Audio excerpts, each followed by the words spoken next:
Hi and welcome to this new video where I will talk about the reasons why you run out of ideas in 1v1 situations against a defender. So first, you have to know and understand why you have a blank when you dribble. Why do you have a blank when you find yourself head to head against a defender and don't know what to do? So there are three main reasons for that. It's either the pressure or your skill repertoire or your dribbling knowledge. These are the ones that I have found that happen most often when you blank in 1v1. But how to fix it? How do you make sure you are full of creativity when you find yourself against a defender? Well, we're going to talk about pressure first. For the pressure, which is the first point, the pressure is something imaginary that you absolutely must remedy to play to the maximum of your abilities. In this video I'm not going to talk about the pressure, but what I can say is that it is related to self-confidence. When you don't have confidence in yourself in general, you will have pressure. However, when you do have confidence in yourself and you are very confident on the pitch in general, the pressure will always be there, but it will not affect your decisions and the way you play.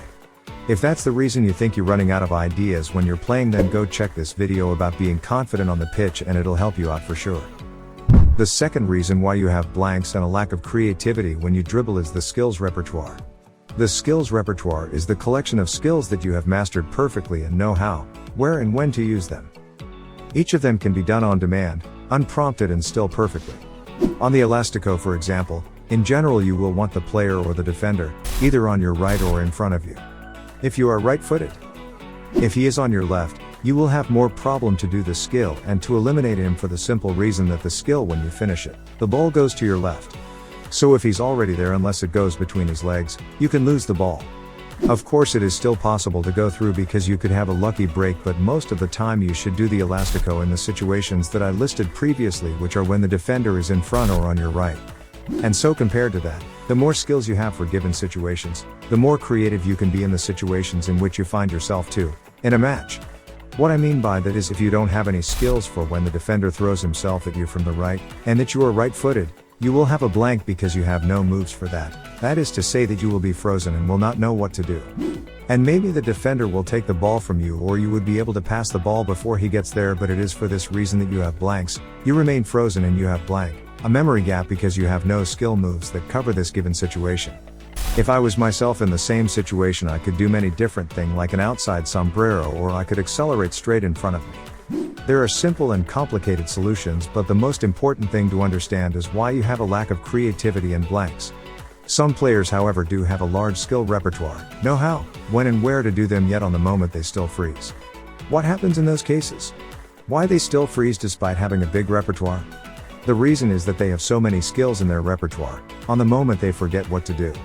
Nothing is fresh in their mind. One way to tackle that is to watch one of our game day skill compilation or a video of your favorite player before your game, so skills can be fresh in your head and ready to be used. I have done that countless of times before playing. Another reason would be that these players cannot analyze the situation quickly enough, and therefore when the skill comes to their head it's already too late. We will talk about this in the next section. So to summarize, you might need to improve your skills repertoire by learning more skills and, or know perfectly the situations in which to use, as well as reproducing them.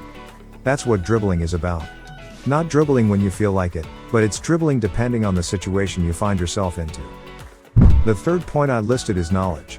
And the knowledge basically is all the information you need to dribble your opponent. I have spoke briefly about it previously, and it is mainly to be able to analyze a given situations and knowing where to go next. You should be able to analyze the situations you find yourself all the time, and as I often say on the channel, you should not try to dribble all the time. What you should do is really to dribble to create a goal scoring opportunity or having a specific purpose. Not to dribble, just to dribble.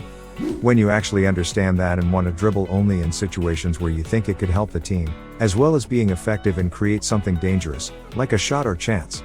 You should in this case analyze extremely quickly, in a fraction of a second, the space where you are and the space where you have to go. And dribbling in itself is really that. It is understanding the space where you are. If you have a lot of space compared to the next defender. If you have not much, or if you got way more. And also the space where you want to go. Where do you want to go?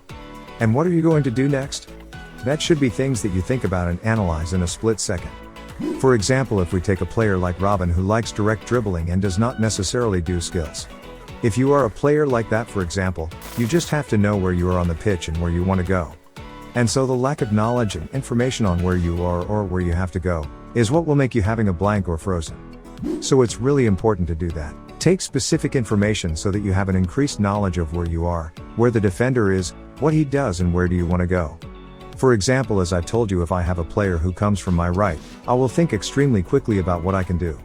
If for example you are a very simple player who is not really fancy, all you have to do is to fake him going one side, and then go the other by pushing the ball out of his reach, when he comes to the limit of your safety distance. So depending on your position, the position of the defender, your movement, the movement of the defender, every 1v1 situation will be different. Sometimes you're stopped, he's moving. Sometimes you're on the move, he's stopped. Sometimes you are moving and he's too. It will be different all the time, and it is for this reason that you must always constantly analyze the situations in which you find yourself into, and have an optimal information gathering to always be able to make the right decision. One piece of advice that I would like to give you in relation to information, decision making and lack of knowledge is to watch football videos of your favorite players a lot. Not just to watch them, but to look at the situations he finds himself in every time. Remember, in the video that I made on the ultimate guide to dribbling to learn and reproduce any skill, the second video analysis is the most important one. It is the one in which you should often go to watch and understand the movement and the position of the defenders, as well as the areas in which you should make the skills.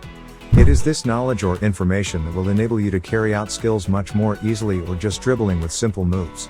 So that blanks that you have in your head when you find yourself in 1-against-1 will not be so frequent anymore. With time, doing that will become more and more automatic, and therefore it is at this moment that it will become much easier for you to dribble and not freezing against defenders. So yeah, the most important thing that you have to remember for this video is to analyze the skills and understand the situations in which you should do them.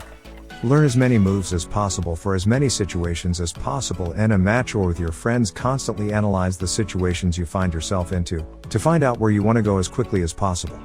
Last thing, remember, for each skill you learn, you must know in which situation to carry them out.